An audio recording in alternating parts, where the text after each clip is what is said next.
모닝 미팅을 시작하겠습니다. 먼저 산업기업 분석 먼저 발표를 하겠습니다. 이리츠 코크랩 이민재 연구원 발표해 주세요. 예, 이리츠 코크랩 투자 의견 홀드 유지 하나 목표 주가는 6,000원을 하향 조정했습니다. 일단 기본적으로 이리츠 코크랩은 이랜드 그룹이 보유하고 있는 리테일 점포들을 바탕으로 해서 구성된 리츠인데요. 아무래도 코로나 때문에 부진해진 리테일 업황이나 그다음에 6% 중반대 높아진 배당 수익률로 추가 자산 편입이 어렵다라고 보고 있어서 연구 성장률을 기존 0%에서 마이너스 1%로 하향 조정했기 때문에 목표 주가는 조정했습니다. 최근에 이제 주요 자산별 순수익률, 그냥 캡레이트를 보면 오피스는 4%대 이하, 리테일 5% 이하, 물류세타 같은 건 6%대 수준으로 추정이 됩니다. 그러다 보니까 리츠는 일반적으로 추가 자산 편입할 때 유상증자 아니면 차입 통해서 자본 조달을 해야 되는데 지금 배당 수익률이 6%대 중반이다라고 하면 리테일 자산 편입은 좀 어렵다라고 보셔야 될 것 같고요. 그렇기 때문에 참고로 최근에 롯데리츠는 물류센터 편입을 했습니다. 그런데 이제 아무래도 이랜드그룹 같은 경우에는 물류센터보다는 리테일 점포 중심으로 추가 자산 편입할 계획이기 때문에 지금 현재로선 추가 자산 편입 자체가 좀 어렵다라고 보고 있고요. 지금 차입금 4천억 정도 되는 것 중에 만기가 2021년 내년 6월에서 8월 사이에 대부분 끝납니다. 그래서 평균 이자율 4%가 하락할 가능성은 크다라고 보고 있고요. 재조달 시 대략 40bp 정도 줄어들 걸로 보고 있고, 이거는 연간 반영됐을 때 20원 정도 증가한 효과, 배당 수익률로는 0.2%포인트 정도 상승할 걸로 저희는 보고 있습니다. 근데 뭐 여러 가지, 중장기적인 방향성 자체가 좀 어렵다라는 측면에서 투자 의견 홀드 계속 유지하고 있습니다. 네, 이어서 이현동 연구원 발표해 주세요. 뉴 말씀드리겠습니다. 이제 올해 초 제가 해피 뉴 이어라는 제목으로 뉴를 한번 업데이트를 드렸던 적이 있었는데요. 그 이후 이제 코로나19로 영화 개봉이나 아니면 방송 방영들이 조금 미뤄지면서 조금 안 좋았던 부분이 있었습니다. 다만 글로벌 OTT가 한국 컨텐츠에 지금 관심을 가지고 있기 때문에 뉴가 가지고 있는 다양한 컨텐츠 경쟁력이 부각받을 시점이라는 말씀 먼저 드리고 가겠습니다. 일단 이제 내년도에는 올해보다 실적이 많이 개선될 것으로 보이는데요. 이유는 드라마 제작 방영 편수의 증가와 국내외 OTT양 자체 제작 드라마 판매를 통한 수익성 개선, 그리고 영화관 개봉을 탈피한 다양한 플랫폼으로 개봉될 영화 때문입니다. 일단은 이제 지금 상영 중인 나라라 개천용 7회분이 내년도에 이제 매출이 인식될 거고요. 멸망, 악마 판사 등은 TVN으로 방송이 될 예정입니다. 그리고 가장 중요한 포인트가 자체 드라마 3편인데요. 스튜디오 앤유가 작년에 이제 펀딩을 받았던 금액을 활용해서 무빙이란 드라마에 대해서는 꽤 많은 투자가 들어갈 것 같습니다. 이게 거의 편당 25억 이상 투자가 들어가기 때문에 약 500억 정도가 투자되는 텐트폴 작품이라고 보시면 될 것 같고요. 또한 너와 나의 경찰 수업, 굿보이 등을 국내외 OTT 업체들한테 이런 부분들을 비싸게 팔아서 이런 부분들이 이제 수익성이 극대화될 수 있다라고 저는 보고 있습니다. 또한 최근에 이제 미개봉 영화 콜이 넷플릭스를 통해 판매되면서 개봉되었는데요. 언론 보도에 따르면 낙원의 밤 또한 2021년에 넷플릭스로 개봉이 될 예정입니다. 동사는 미개봉 영화 4개 정도를 보유하고 있고요. 2020년에 인수한 영화사 금호를 통해서 마녀2도 이제 차기 기대작으로 부각받고 있기 때문에 영화관이 아닌 다양한 플랫폼으로 영화 개봉이 진행되는 가운데 동사의 미개봉 영화의 가치도 상승할 것이라고 보고 있습니다. 내년 실적 기준으로 PER이 약 14.5배고요. 아시다시피 드라마, 영화 제작 평균 기업들이 평균 PER이 30배가 넘고 있기 때문에 동사의 이런 경쟁력 부각은 충분히 밸류에이션 메리트로 다가온다라는 말씀을 드리겠습니다. 이상입니다. 네, 다음은 반도체 산업 스탁 코멘트 도현우 연구원이요. 예, 반도체 말씀드리겠습니다. 지난 이제 주말에 나왔던 원래 뉴스인데요. 미국 상무부에서 중국 파운드리 업체 SMIC를 수출 블랙리스트에 등록하겠다라는 게 주말에 이제 뉴스에 나왔었고, 어저께는 이거에 이제 확인된 업체들이 직접 얘기를 했습니다. 그래서 실제로 이제 등록이 됐고요. 미국 이제 정부에서 SMIC를 비롯한 60개 기업을 이제 수출 블랙리스트에 이제 추가적으로 이제 등록을 했습니다. 제재 이유에 대해서는 미국 정부가 중국 군사 산업 단지에서 이제 SMIC랑 일부 단체 간의 이제 활동이 같이 있었다, 이렇게 언급을 했습니다. 그래서 9월부터 이제 미국 정부에서 SMIC 등의 수출을 하기 위해서는 이제 허가를 받아야 된다라고 이제 제재를 어느 정도 시작을 했는데 이제 그게 더 이제 확대돼서 이제 확정된 거다 이렇게 보면 될 것 같습니다. 제일 집중적으로 시행되는 시책이 미국 이제 장비 업체들이 10나노 미만의 이제 최신 공정의 그 반도체 장비, 뭐 EUV라든지 이런 거를 SMIC에 수출하기 위해서는 미국 정부의 허가를 받아야 되는데 허가가 안 나올 이제 가능성이 좀 많다 이렇게 보고 있습니다.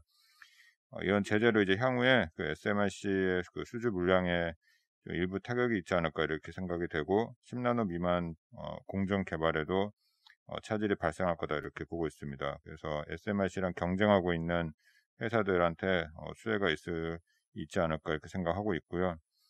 대만의 TSMC 그리고 한국의 삼성전자 그리고 DB 하이텍 이런 파운드리 업체들한테 수혜가 가능하다라고 보고 있습니다. 현재 이 업계가 업황이 상당히 좋기 때문에 가동률이 대부분 이제 90% 이상인데 SMIC가 앞으로 이런 걸 잘 못하게 되면 향후에 이 파운드리 업계의 공급 부족이 더 심화되지 않을까 그렇게 생각하고 있습니다. 이상입니다.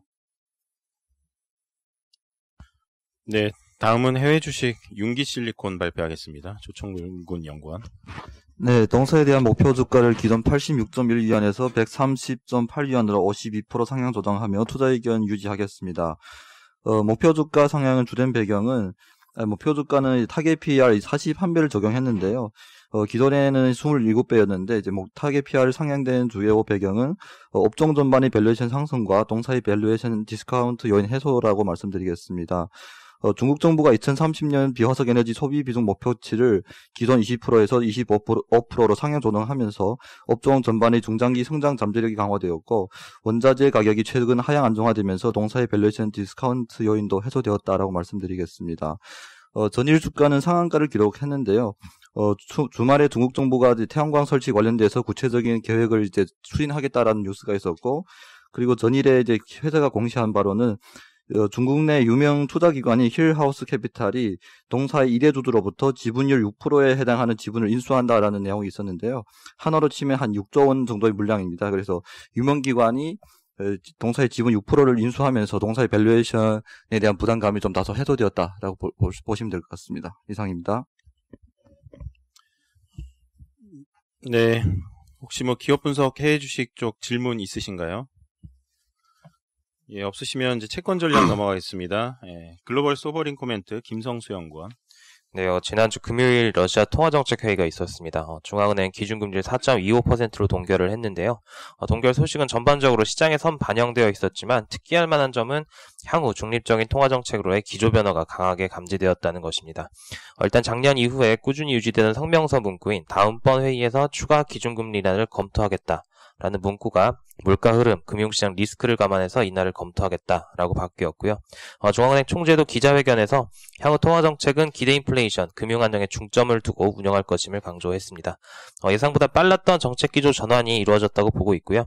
2021년 기준금리 전망도 기존 2회 인하에서 최대 1회 인하로 변경하겠습니다. 2021년 동결 가능성도 배제를 할 수 없지만 물가는 재차 둔화 흐름을 보일 가능성이 높고 중앙은행이 전망하는 내년 1분기 2연 소비 규모인 1.5조 루블은 경기 회복세에 큰 도움이 되지 않는다. 이 두 가지를 고려했을 때 한 차례 인하 정도는 가능할 것으로 보고 있습니다. 이상입니다. 네, 다음은 대체 투자 글로벌 인프라 김영근 연구원. 네, 글로벌 인프라 말씀드리겠습니다. 최근에 또 경기 민감주가 조금 많이 하락하다가 좀 반등하는 모습을 보입니다. 그 이유는 미국 경기 부양책도 지금 나왔고요. 그리고 코로나 백신 또 각국에서 승인하고 또 접종하고 있어서 그렇다고 보고 있습니다. 근데 아직까지 여전히 코로나 3차 유행이 유럽뿐만 아니라 미국 그리고 우리나라도 확산세가 좀 높다는 얘기입니다. 그래서 아직까지는 반등 구간이 크지는 않지만 대륙별로 보면은 아시아 지역은 좀 플러스를 기록하는데 나머지 지역 북미는 좀 많이 빠지고 있습니다. 그래서 아직까지 그 경기 민감 섹터인 공항이라든지 오일앤가스 부분 그리고 도로 부분이 조금 저조한 부분입니다. 근데 지난주는 조금 반등했다고 보시면 될 것 같고요. 그래서 바이든 또 행정부가 조만간 이제 또 신재생하고 친환경 관련돼서 인프라를 집중적으로 일단은 투자할 계획을 가지고 있습니다. 그래서 미국의 3월 예산을 합의한 후에 내년 하반기부터는 집행이 될 거라 보고 있고요.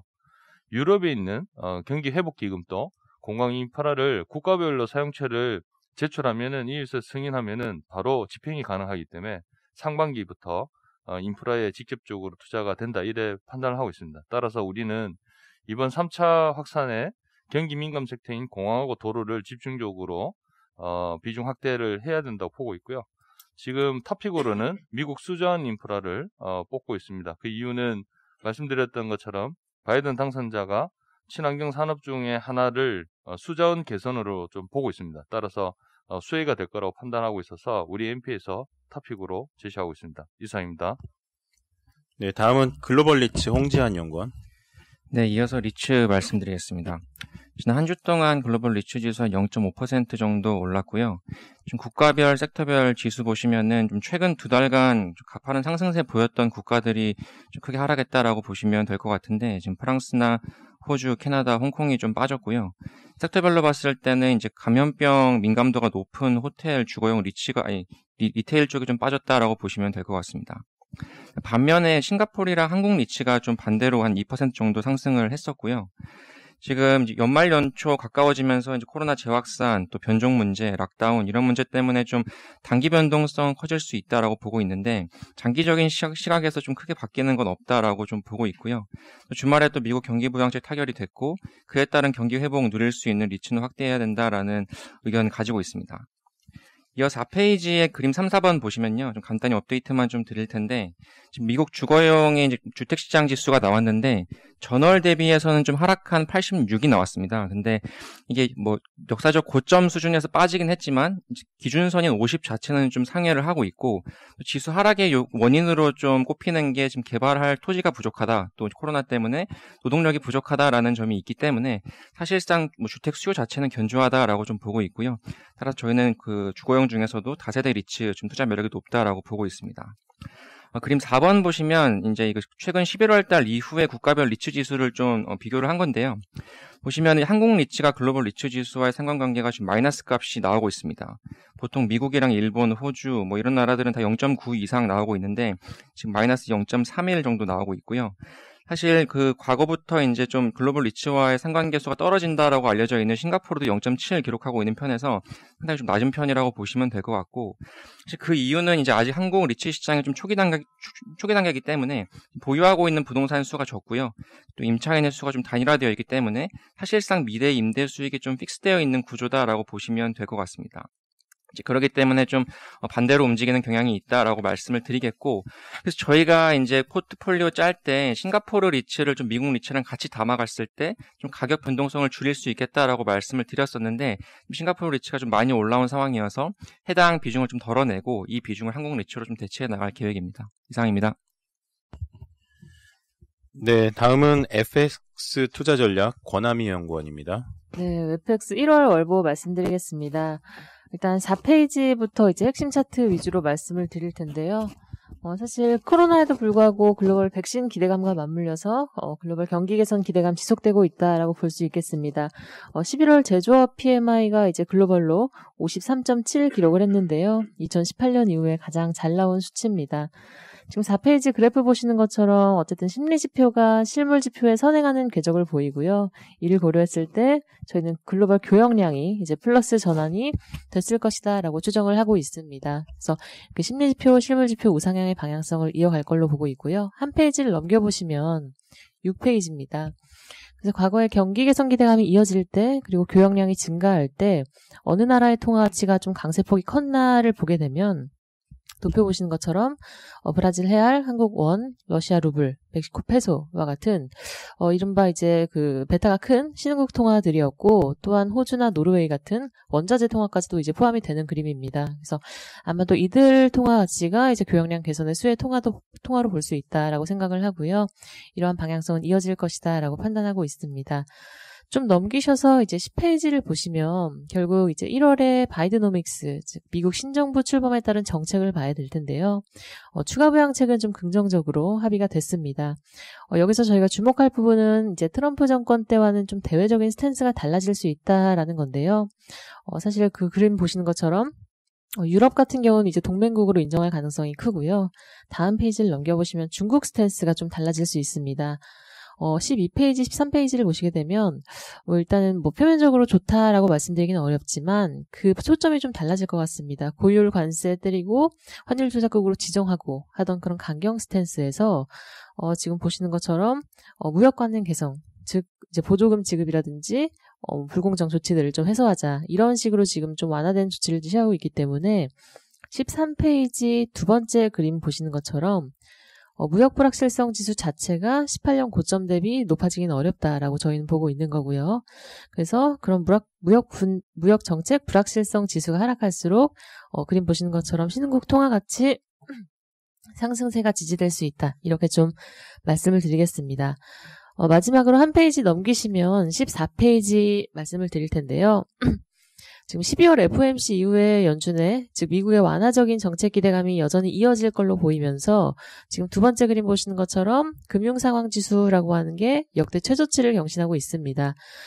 그려보게 되면 달러 지수의 유의미하게 1개월 정도 이제 선행하는 그림이 나타나고 있고요. 그래서 금융 상황이 완화적일수록 시차를 두고 달러 지수는 하락하더라라는 모습이 좀 관찰되기 때문에 아마도 이러한 맥락에서 저희가 말씀드리는 올해 달러 약세 그리고 신흥국 통화 강세 전망은 여전히 유효하다라고 생각하고 있습니다. 이상입니다.